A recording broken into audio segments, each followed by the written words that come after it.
గళంతి శంభో త్వచ్చరితధరితః కిల్బిషరజో దళంతి ధీగుల్యా సరణిషు పతంతి విజయతాం దిశంతి సంసార భ్రమణ పరితాపోపశమనం వసంతి మచ్చేతో హ్రద భువి శివానందలహరి. శివాయ గురవే నమః. మనము ఈనాటి కార్తీక మహాత్మ్యంలో 12వ అధ్యాయం గురించి వశిష్ఠుల వారు జనక మహారాజుతో ఇట్లు చెప్పుచున్నారు. ఓ ఈ జనక మహారాజా, కార్తీక మాసమందు సోమవార మహాత్మ్యమును నీకు చెప్పిని. సోమవార మహాత్మ్యము కంటే శని త్రయోదశి 100 రెట్లు గొప్పదయ్యా. శని త్రయోదశి కంటే కార్తీక పౌర్ణమి 1000 రెట్లు ఫలప్రదము. పూర్ణిమి కంటే శుద్ధ పాడ్యమి 1,00,000 రెట్లు అధిక ఫలప్రదము. శుక్ల పాడ్యమి కంటే చివర ఏకాదశి 1,000,000 గుణ ఫలప్రదము. అంతిమ ఏకాదశి కంటే కార్తీక ద్వాదశి అనంత గుణ ఫలప్రదము. ఇచ్చట మనం ఒక విచారణ చేసుకుందాం. అంతిమ ఏకాదశి అనగా కార్తీక బహుళ ఏకాదశి వచ్చుచున్నది. కానీ పూర్ణిమాంత మాస శాస్త్ర ప్రకారంగా చూసిన ఎడల కార్తీక శుద్ధ ఏకాదశియే అగును. వింధ్యోత్తర దేశమందు అంతిమ ఏకాదశి అనగా కార్తీక శుద్ధ ఏకాదశినే గ్రహిస్తారు. అచ్చట పూర్ణిమాంతమే మాసము. ఇది కాక ముందు కార్తీక శుద్ధ ఏకాదశిని గురించియే అనంత మహిమను చెప్పబడిచున్నాయి. అంబరీషుని చరిత్రలో కూడా శుద్ధ ఏకాదశి గురించే చెప్పబడి ఉన్నది. మోహము చేతనైన అంతిమ ఏకాదశి నాడు ఉపవాసము చేసి గీతవాద్య పురాణములు చేత జాగరణ చేయు ఆడు సమస్త పాపవిముక్తుడై విష్ణులోకమందు నివసించును. కార్తీక మాసమందు ఏకాదశి నాడు ఉపవాసము ఆచరించి ద్వాదశి నాడు బ్రాహ్మణులతో కూడా పారాయణ చెయ్యువాడు సాయుజ్య ముక్తిని పొందుతాడు.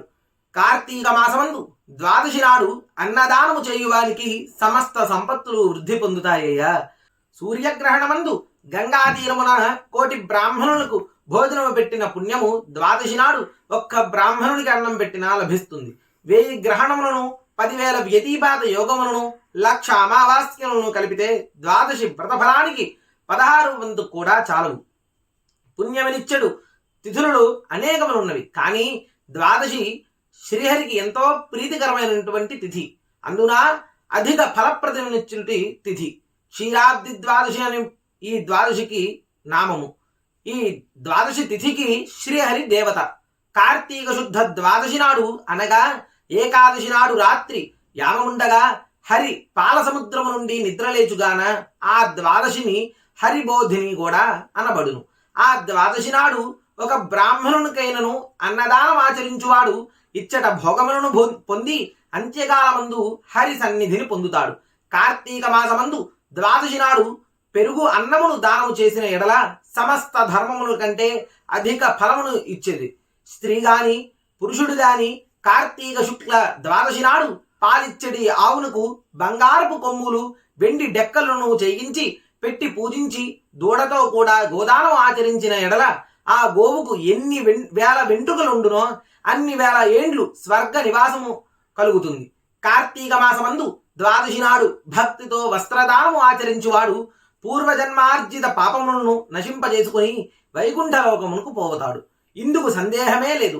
కార్తీక మాసమందు ద్వాదశి ఎందు గాని పూర్ణిమ ఎందు గాని పాడ్యమ ఎందు గాని కంచు పాత్రలో ఆవు నెయ్యి ఉంచి దీపమును వెలిగించి దానమిచ్చున వానికి 1,000,000 జన్మములలో చేయబడిన పాపములు నశిస్తాయి. కార్తీక ద్వాదశి నాడు ఫలమును యజ్ఞోపవీతమును తాంబూలమును దక్షిణములు ఇచ్చినవాడు ఈ లోకముందు అనేక భోగములను పొంది అంత్యమందు వైకుంఠానికి చేరుతాడు. కార్తీక ద్వాదశి నాడు ఫలములను యజ్ఞోపవీతములను తాంబూలములను దక్షిణను ఇచ్చువాడు ఈ లోకమందు అనేక భోగములను పొంది అంత్యమందు వైకుంఠానికి చేరుతాడు. కార్తీక ద్వాదశి నాడు బంగారపు తులసి వృక్షమును కాని సాలగ్రామమును కాని దానము చేయువాడు పొందెడి ఫలములను చెప్పెదను విను. కార్తీక ద్వాదశి నాడు పూర్వోక్త దానమును చేసిన వాడు 4 సముద్రముల మధ్యలో ఉన్నటువంటి భూమి అంతయు దానమిచ్చువాడి పొందెటి ఫలములను పొందుతాడు. ఈ విషయమందు ఒక కథ చెప్పెదను, శ్రద్ధగా వినుడు అని వశిష్ఠుల వారు జనక మహారాజుతో ఇట్లు చెప్పుచున్నారు. ఓ ఈ జనక మహారాజా, విన్నవారికి సమస్త పాతకములను నశిస్తాయ్యా. గోదావరి తీరమందు దురాచారువంతుడైన ఒక కోమటివాడు కలడు.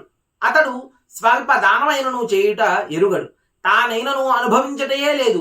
వాడు ఎవ్వనికి ఉపకారమే చెయ్యలేదు. నిత్యము పరనింద చేస్తూ ఉంటాడు. పరద్రవ్యమునందు ఆసక్తి గలవాడు. వాడు ఆ కోమటివాడు ఒక బ్రాహ్మణునకు అధికముగా అప్పునిచ్చి ఆ రుణమును తిరిగి పుచ్చుకున్నట్టుకు ఆయన ఊరికి వెళ్ళాడు. అతడు గ్రామాంతరమందున్నట్లు తెలుసుకొని అచ్చటికి వెళ్ళి, బ్రాహ్మణుడా, నా సొమ్ము నాకిమ్ము అని అడిగాడు. బ్రాహ్మణుడా మాట విని, ఓయి, ఈ నెలాఖరకు నీ సొమ్మును నీకు ఏదో ఒక విధముగా ఇచ్చేదనయ్యా, కాబట్టి కొంచెము నిదానించి నీ సొమ్ముని తీసుకుని వెలుదుగానివి అని చెప్పాడు. రుణమును పుచ్చుకొని తిరిగి సొమ్మును ఇవ్వనివాడు నరకమందు యాతనను పొంది తిరిగి రుణదాతకు పుత్రుడై జన్మిస్తాడయ్యా అని మరలా ఈ బ్రాహ్మణుడు చెప్పగా, ఆ కోమటివాడు చాలా వేక్త అయి కల్లెర్ర చేసి, ఓరి మూఢ బ్రాహ్మణాధమ, నా ధనమును నాకిప్పుడే ఇవ్వు, లేని ఎడల ఈ కత్తితో నిన్ను నరుకదను. దుర్మార్గ బుద్ధితో ఆ వేదాంతవేత్త అయిన బ్రాహ్మణుణ్ణి జుట్టుపట్టుకుని లాగి క్రింద పడద్రోసి, పాపబుద్ధి గల వాడు తన కాలితో ఆ బ్రాహ్మణుణ్ణి కత్తితో కొట్టెను. ఆ కత్తి దెబ్బ చేత ఆ బ్రాహ్మణుడు సింహము దెబ్బ చేత లేడివలే మృతి చెందెను.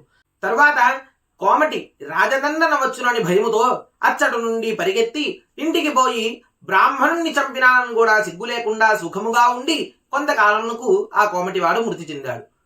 కరాళ ముఖులను, అమావాస్య రాత్రి చీకటితో సమానమైనటువంటి కాంతి గలవారును, భయంకరులకు యమదూతలు పాశములను ధరించి వచ్చి ఆ వైశ్యుని యమపాశముల చేత బంధించి యమలోకమునకు తీసుకువెళ్లారు.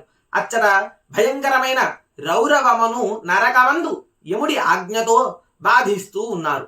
రౌరవము, రురువు అనగా మృగ విశేషము, దాని సంబంధమైనది రౌరవము అనగా రురు మృగముల చేత వాటి కొమ్ములతో బాధింపబడేది నరకము, రౌరవ నరకము. ఆ వైశ్యుని పుత్రుడు ధర్మవీరుడను వాడు.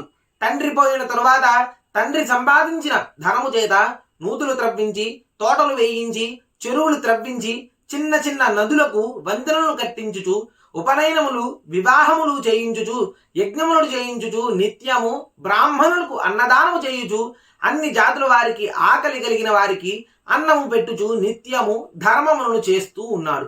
ఇట్లుండగా ఒకప్పుడు ఆ ధర్మవీరుడు హరిని పూజించుచూ ఉండగా నారద మహాముని సమస్త లోకమందు తిరుగుచు ఆనాడు యమలోకము నుండి బయలుదేరి తన వీణాంతంతువులను ధ్వని చేయుచు రోమాంచితుడై, గోవింద నారాయణ కృష్ణ విష్ణు అనంత వైకుంఠ శ్రీనివాస శ్రీవత్స భూష విశ్వంభర సమస్త దేవతా చక్రవర్తి నమస్తే నమస్తే అని ఇట్లు పలుకుచూ కీర్తనము చేయుచూ వచ్చెను. ఇట్లు నృత్యము చేయుచున్న నారద మునీశ్వరుని చూచి వైశ్యుడు ఆనంద సాగరమగ్నుడై నేత్రముల వెంట ఆనంద బాష్పములను వదులుచు పాదములకు నమస్కరించి దండ ప్రణామము ఆచరించెను. నారదుడు తన పాదములకు ప్రణవిల్లిన వైశ్యుణ్ణి ప్రీతితో కౌగిలించుకున్నాడు. తరువాత వైశ్యుడు నారద మునీశ్వరుని ముందర అంజలి ఘటించి అర్ఘ్యపాద్యాదుల చేత పూజించి, హే నారద, మీరు మా గృహమునకు వచ్చుట చాలా దుర్లభమయ్యా. నేను పూర్వమందు ఏమి పుణ్యము చేసి తినో మీ దర్శనము నాకు కలిగింది. నా పూర్వం పుణ్యము ఇప్పుడు ఫలించినది. మునీంద్ర, మీకు దాసుడును, ఏమి సేవ చేయవలనో చెప్పుము, చేసేదను అని వైశ్యుడు ఇట్లు పలికెను. అప్పుడు నారద మునీశ్వరుడు చిరునవ్వుతో కూడిన వాడై, ముఖము గలవాడై ధర్మవీరునితో ఇట్లా నేను నారదుడు ఇట్లు పలికెను. ధర్మవీర, నా మాటలను జాగ్రత్తగా వినుము. కార్తీక ద్వాదశి విష్ణుమూర్తికి ఎంతో ప్రియమైనది కనుక ఆ రోజున చేసిన స్నాన దానాధికములను అనంత ఫలప్రదమగును.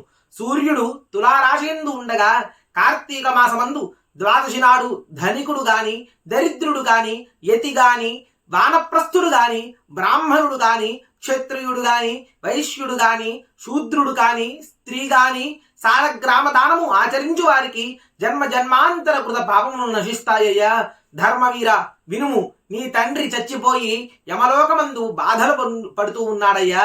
అతని పాపం విశుద్ధి కొరకు కార్తీక ద్వాదశి నాడు శీఘ్రముగా సాలగ్రామ శిలాదానము చేయుము అని నారద మునీశ్వరుడు ఇట్లు చెప్పగా ఆ వైశ్యుడు ఇట్లా అంటున్నాడు. ఓ మునీంద్ర, గోదానము, భూదానము, తిలాదానము, సువర్ణదానము మొదలైన మహాదానముల చేత కాని ముక్తి రానిది కేవలం ఒక్క సాలగ్రామ శిలాదానము చేత ఎట్లు కలుగుతుంది? శిలాదానము వృధాగా చేయుట ఎందుకు? అది భోజ్యము కాదు, భక్షణ కాదు కనుక నేను రాతిని నీచుని వలె దానము చెయ్యను. నారద మహర్షి ఎంతగా నొక్కి చెప్పినను వైశ్యుడు మూఢుడై సాలగ్రామ దానమును చేయుటకు సమ్మతించలేదు. అంత నారదుడు అంతర్ధానమయ్యను. తరువాత కొంతకాలమునకు ధర్మవీరుడు మృతి చెంది మహాత్ముల మాట వినని దోషము చేతను, సాలగ్రామ దానము చెయ్యని దోషము చేతను నరకమందు బాధలు పొంది తరువాత 3 సార్లు పులిగా జన్మించి తరువాత 3 కోతిగా పుట్టిన అంతరము 5 మారులు వృషభమై ఉండి తరువాత 10 మారులు స్త్రీగా జన్మించి గత భర్త అయి వైధవ్యమును పొంది ఉండెను.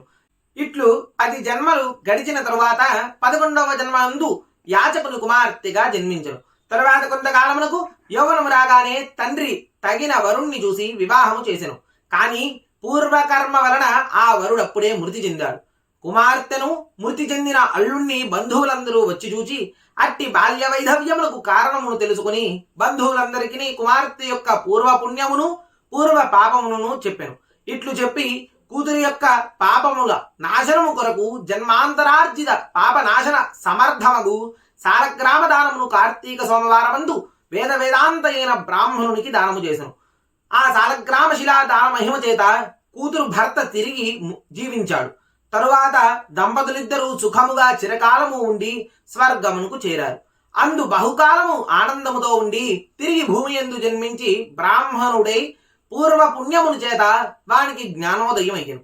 ప్రతి సంవత్సరమందు కార్తీక సోమవారమున సాలగ్రామ శిలాదానము ఆచరించి ఆ పుణ్యముతో మోక్ష సామ్రాజ్య పదవిని పొందాడు. రౌరవ నరకమందున్న వాని తండ్రి కూడా ఆ సాలగ్రామ దాన మహిమ చేత ముక్తుడయ్యాడు.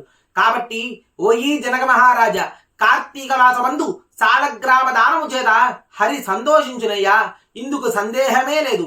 పాపకర్మలు 1,000,000 జన్మలలో చేసిన పాతకములు కార్తీక శుద్ధ ఏకాదశి నాడు ఉపవాసము చేసి 12 సాలగ్రామ దానాదుల చేత పోగొట్టుకొనగలుగుదురు. కార్తీక మాసమందు సాలగ్రామ దానము వలన సమస్త పాపములు నశించును. ఇదే ముఖ్యమైన ప్రాయశ్చిత్తము. ఇంతకంటే వేరు ప్రాయశ్చిత్తమే లేదు అని వశిష్ఠుల వారు జనక మహారాజుతో ఇట్లు సెలవించారు. ఇక్కడతో 12వ అధ్యాయం సమాప్తం. హర నమః పార్వతీపతయే. హర హర మహాదేవ హర.